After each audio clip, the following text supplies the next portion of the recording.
ورحمة الله وبركاته. كيف حالك يا أخي؟ أنا بخير والحمد لله على كل حال. وكيف أنت؟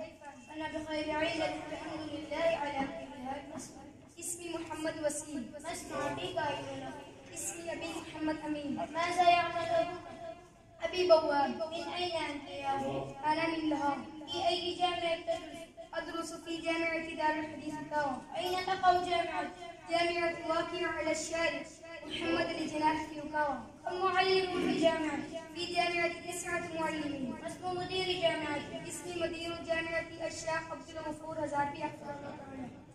يا أخي متى تذهب إلى البيت؟ أذهب إلى البيت بعد شهر كاملا وأسكن هنا 3 أيام. كم حفظت جزءا من القرآن الكريم؟ حفظت 6 أجزاء من القرآن الكريم. يا أخي قدم لي شيء من تلاوة القرآن لكي نفرح بها. لي سعادة أن أقدم لك تلاوة القرآن الكريم.